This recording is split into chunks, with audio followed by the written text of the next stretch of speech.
बच्चन महाराज साहब, सवाल, कहीं कहीं ऐसा भी देखने में आया है, लोगों को ठगने के लिए बाजे झूठे अपने को संत और सदगुरु कहते हैं और लोग उनको मानने लगते हैं। जवाब, जो कि भोले भाले हैं सिर्फ उनको वह ठग सकते हैं, मगर जो कि सच्चे भक्तजन और अभ्यासी हैं उनको हरगिज नहीं ठग सकते, क्योंकि उनकी रूह को जब तक रूहानी खुराक नहीं मिलती तब तक शांति नहीं आती, और उनको जो खास तजुर्बा हासिल है और पर्चे मिले हैं उनका भेद झूठे गुरु के पास नहीं है, इसलिए उनकी बातें उन पर असर नहीं करेंगी और वे उनको नहीं ठग सकते। और भी झूठ बहुत अरसे नहीं चल सकता है, जल्द जाहिर हो जाता है।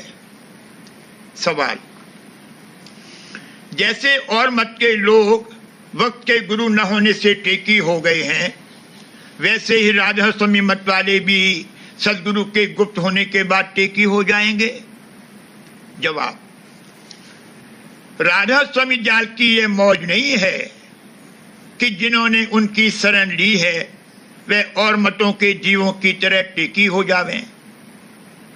अगले महात्मा सिर्फ एक दो स्थान का भेद बतलाते थे और गुरु के गुप्त होने के बाद आगे का पता उनको न मिलने से वो टेकी रह गए। राधा स्वामी जाल ने शुरू से ही राधा स्वामी धाम का इष्ट बंधवाया और सब भेद मंजरों का खोलकर सुनाया, ताकि सदगुरु के गुप्त होने के बाद कहीं नीचे के स्थान पर ठहर कर टेकी न हो जावे। और सदगुरु वक्त की महिमा की और वक्तन फवक्तन सदगुरु रूप धारण करके संभालते हैं और झूठे और सच्चे गुरु की पहचान खूब खोलकर गाई है। इस वास्ते राधा स्वामी मत वाले टेकी नहीं रह सकते और वे पूरे और सच्चे गुरु का खोज हमेशा करते रहेंगे। अलावा इसके स्वामी जी महाराज का वचन है कि राजकुल में अवतार धारण करेंगे और आमतौर पर राधा स्वामी जारी किया जाएगा। कबीर पंथी और नानक पंथी अब टेकी हो गए हैं, क्योंकि उनमें कोई भी अभ्यासी नहीं रहा। जितने की तारागण नजर आते हैं वो एक एक सूरज हैं और उनमें रचना है, और ऐसी पृथ्वियां अनंत हैं। फिलहाल सदगुरु अगर इस पृथ्वी से गुप्त हो गए हैं, शायद किसी दूसरी पृथ्वी पर प्रकट होंगे, इसमें कोई शक नहीं है। और उनकी दया की धार हर वक्त जारी है, पर उसकी परख नहीं है। जब दया से प्रेम प्रकट होगा और सूरत मन सिमटने लगेंगे तब पहचान आवेगी। कहने का मुद्दा यह है कि हमेशा अभ्यासियों के मौजूद होने और सदगुरु के प्रकट होने से राधा स्वामी मत हरगिज टेकी नहीं होगा। सवाल, एक सदगुरु के चोला छोड़ने के बाद दूसरे में धार कैसे आ समाती है? जवाब, सदगुरु की धार तीसरे तिल के नीचे नहीं आती है, मगर चूंकि सब जीवों को फैज पहुंचाना है और सबका उद्धार करना मंजूर है, इसलिए गुरुमुख को गुदा चक्र तक उतारते हैं। जब सदगुरु चोला छोड़ते हैं तब जो गुरुमुख है उसकी सूरत को तीसरे तिल में सर्वांग करके पहुंचा देते हैं। उस वक्त सब पट उसके खुल जाते हैं, तब उस गुरुमुख और सदगुरु में कोई फर्क बाकी नहीं रहता है। और चूंकि गुरुमुख से आम फैज जीवों को पहुंचाना मंजूर है, इस वास्ते उसके यहाँ कुछ अरसे ठहरने के वास्ते बंधनों का ज्यादा बोझ उस पर डाला जाता है, जैसे गुब्बारे को डोरियों से नीचे बांध कर रखते हैं कि कहीं उड़ न जावे। सवाल, सदगुरु जब गुप्त होवे तब फिर किसका ध्यान करना चाहिए? जवाब, वक्त के सदगुरु का ध्यान करना चाहिए, क्योंकि वो कारकुन रूप हैं। सबब यह है कि पहले सदगुरु के रूप का अक्स जो इस मंडल में पड़ा था वह अब कारकुन इस मंडल में नहीं है, जब सदगुरु वक्त प्रकट होते हैं तब वो अक्स आप हट जाता है और चैतन्य मंडल में कोई फर्क रूप में नहीं रहता और सदगुरु प्रत्यक्ष के रूप में सत्यधार का दर्शन होता है। मगर इसमें एक बात समझ लेना चाहिए कि कुछ फायदा न होगा अगर कोई किसी सत्संगी को पकड़ के उसका ध्यान करेगा, चाहे उसमें जो उसकी भावना है इसलिए कुछ शांति आ जावे, पर इससे ऐसा नहीं समझना चाहिए कि वह पूरा गुरु है। ऐसे दो एक झूठे गुरु अब भी मौजूद हैं कि जिनको कितनों ने पूरा गुरु समझकर धारण किया है।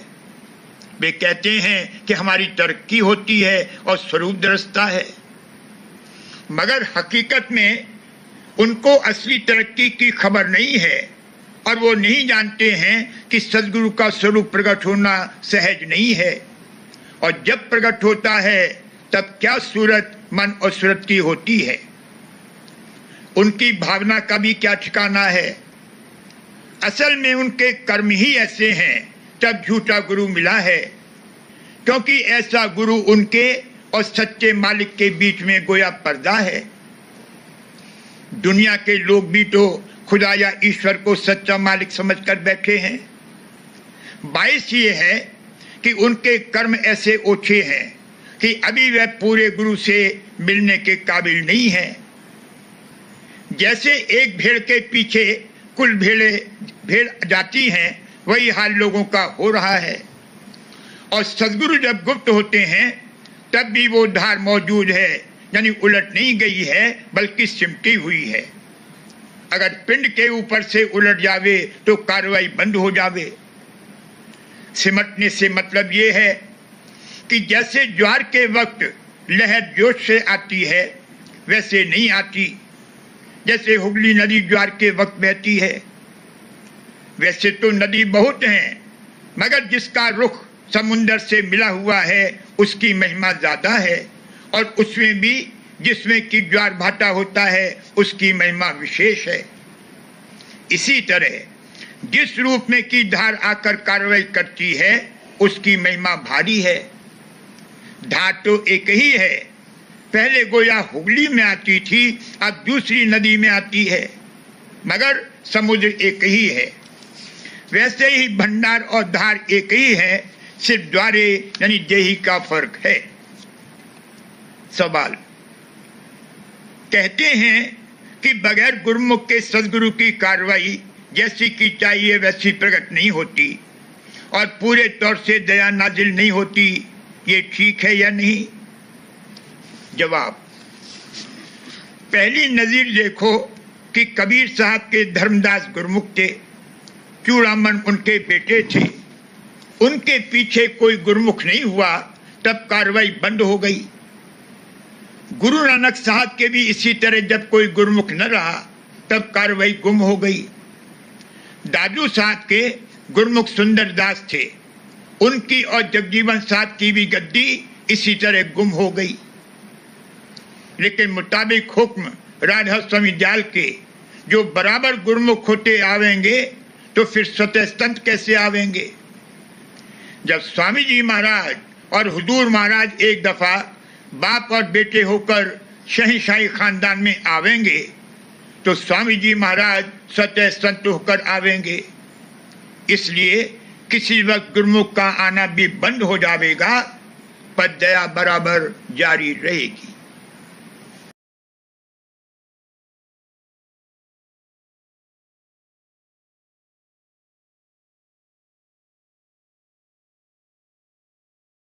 राधा स्वामी राधा स्वामी राधा स्वामी राधा स्वामी राधा स्वामी राधा स्वामी राधा स्वामी राधा स्वामी राधा स्वामी राधा स्वामी राधा स्वामी राधा स्वामी राधा स्वामी ले राधा स्वामी राधा स्वामी छबीले राधा स्वामी राधा स्वामी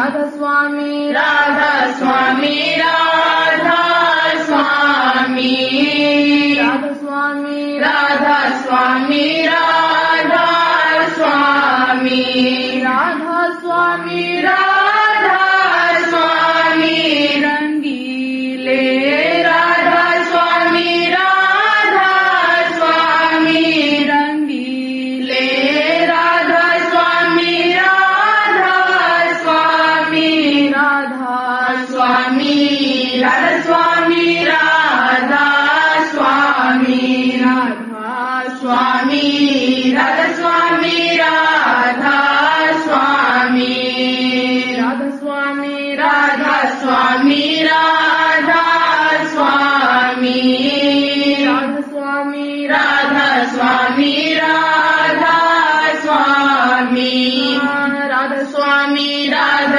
स्वामी राधा स्वामी राधा स्वामी राधा स्वामी रसीले राधा स्वामी राधा स्वामी रसीले राधा स्वामी राधा स्वामी राधा स्वामी राधा स्वामी राधा स्वामी राधा स्वामी राधा